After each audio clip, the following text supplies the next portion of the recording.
En ce moment même, une crise silencieuse se propage dans les campagnes françaises.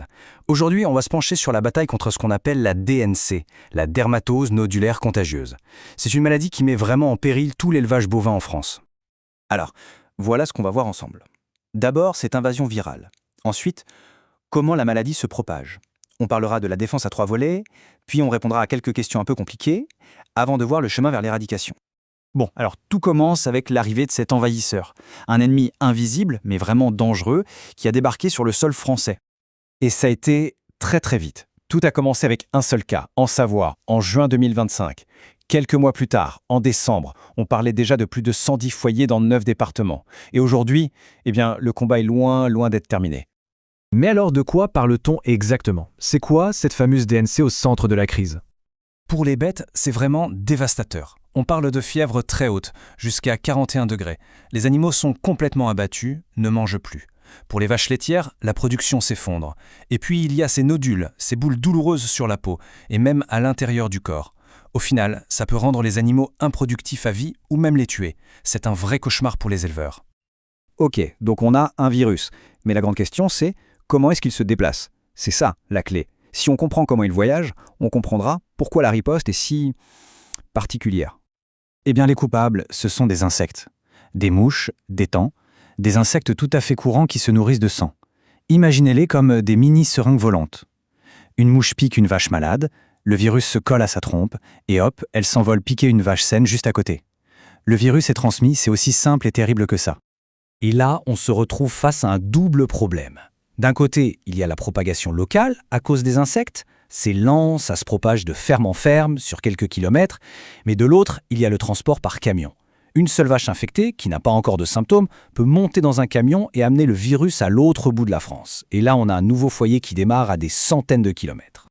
Alors, face à cette double menace, les autorités ont mis en place une stratégie, une sorte de plan d'attaque en 3 points qu'on appelle le triptyque. Ce n'est pas quelque chose qui a été inventé pour l'occasion, c'est une méthode qui s'inspire de ce qui a fonctionné dans d'autres pays. Ce triptyque, il est basé sur 3 piliers. Le premier, c'est l'abattage. Ça veut dire qu'on élimine tous les animaux d'un troupeau dès qu'un cas est détecté. Le deuxième, c'est le zonage.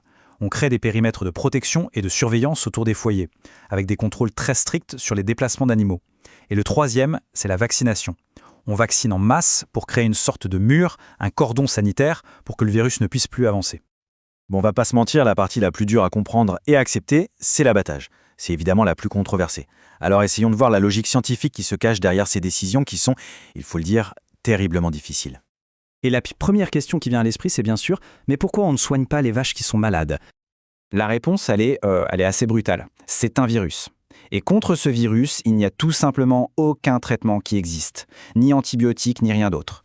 Donc, un animal malade est non seulement incurable, mais il devient une source de contamination énorme pour toutes les fermes des environs. En gros, chaque bête malade est une bombe à retardement viral. D'accord, mais alors, ça nous amène à une question encore plus terrible. Pourquoi on abat aussi les animaux qui ont l'air en parfaite santé dans le même troupeau? C'est là que le côté ennemi invisible du virus prend tout son sens. La période d'incubation peut durer plus d'1 mois jusqu'à 35 jours. Pendant tout ce temps, une vache peut être infectée, contagieuse, mais ne montrer absolument aucun signe de maladie. C'est impossible à l'œil nu de savoir qui est sain et qui est un porteur silencieux. Et c'est ça le piège. Une autre chose qui peut paraître bizarre, c'est d'entendre que des vaches vaccinées tombent quand même malades. On se dit, à quoi sert le vaccin alors? Comment c'est possible? En fait, c'est une question de timing. Quand une vache est vaccinée, son système immunitaire ne la protège pas instantanément. Il lui faut du temps pour apprendre à combattre le virus. Ce temps, c'est environ 3 semaines. Donc, pendant 21 jours après la piqûre, l'animal est toujours vulnérable. S'il est infecté juste avant la vaccination ou pendant cette fenêtre de 3 semaines, il tombera malade malgré tout. Le vaccin n'a pas eu le temps d'agir. Donc on a ces mesures, elles sont dures, mais elles sont là. Alors quel est le but de tout ça? Où est-ce qu'on veut en venir?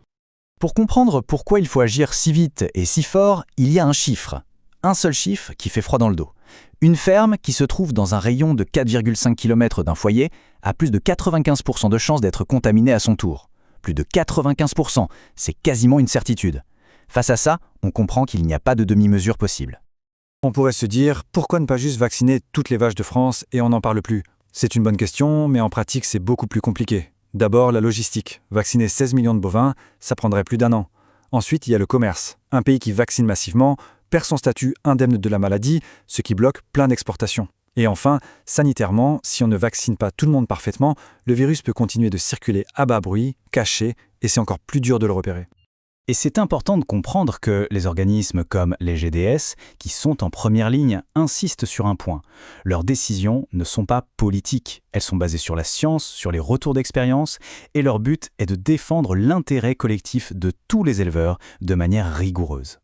Et c'est ça le point le plus important à retenir. Le but final, ce n'est pas d'apprendre à vivre avec la DNC. L'objectif, c'est de l'éradiquer, de la faire disparaître complètement du territoire français pour protéger l'ensemble du cheptel et toute l'économie qui en dépend.